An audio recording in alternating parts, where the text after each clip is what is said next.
Və davam edirik süjetimizlə. Uçma təhlükəsi ilə üz-üzə qalan evlər. Bəli, təhlükəli vəziyyətlə üz-üzə qalan insanlar var. Onlar gözləyirlər ki, onların evləri nə vaxt plana düşəcək, onları üzlərinə vaxt köçürüləcək. Ümumiyyətlə, bu qəzalı vəziyyətdə olan binalarla bağlı tədbir nə vaxt başlanılacaq? Biz onları danışdırdıq və problemi də canlı olaraq öz gözlərimizlə gördük.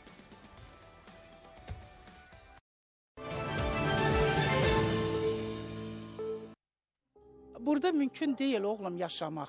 Ev uçur başımıza. Bir balaca talçok olsa bunlar hamısı yıxılacaq. Gün-günə sürüşür, aralanır. Pollarımız yerindən çıxır, ayağımızı qoyuruq, görsənir də.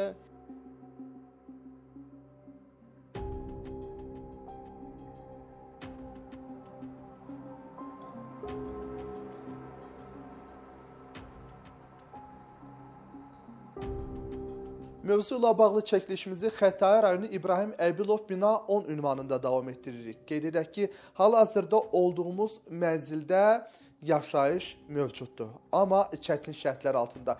Qeyd edək ki, istismar müddətini başa vurmuş binada yaşayan insanlar qeyd edir ki, burada hər an, hər günümüz belə təhlükə altındadır.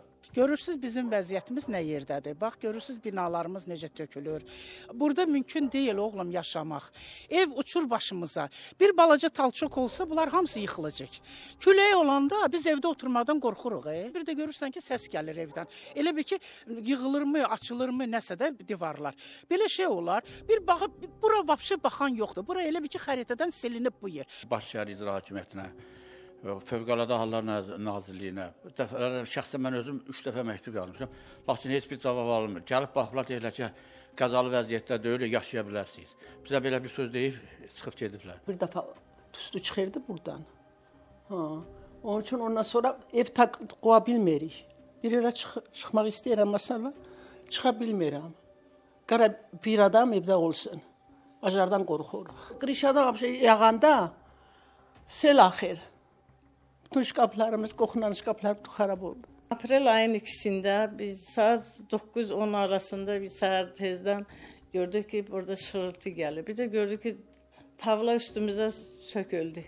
Hara müraciət edirdik, heç biri bir əhəmiyyət vermədi bizə. Uşaq burada qalır, nəvələrim burada qalır. Burada uşağın üstünə düşsə nə olacaq ki? Buna heç bir əncam qılmırlar, heç baxan yoxdur.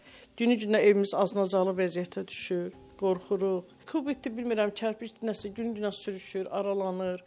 Pollarımız yerindən çıxır, ayağımızı qoyuruq, görsənir də. Qabağını ala bilmirik. Nə təmir eləmək də olmur, bu necə təmir eləyək, gərək ev binədən sökülə, təmir ola.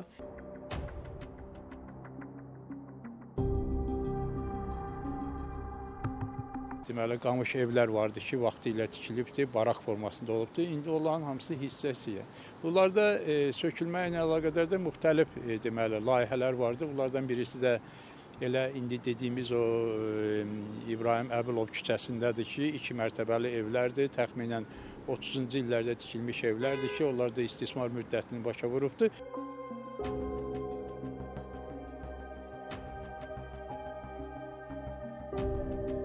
Kim bilir, bu bina yeni inşa edilərkən nə qədər ev sahiblərinin xoşgüllərinə şahidlik edib. Hazırda çəkiliş apardığımız bu qəzalı bina isə əksinə burada yaşayan insanların qorxularına şahidlik edir. Ona görə ki, burada yaşayan insanlar gecə yatarkən səhər sağ çıxdıqlarına şükür duaları ilə günlərinə başlayırlar.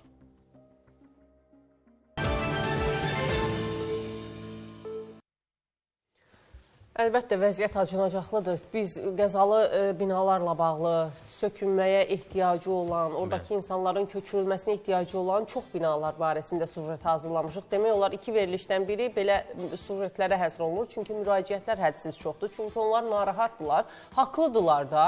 Sabah biri gün Allah eləməmiş bir 3-4 ballıq zəlzələ olsa bəsdir o binalara.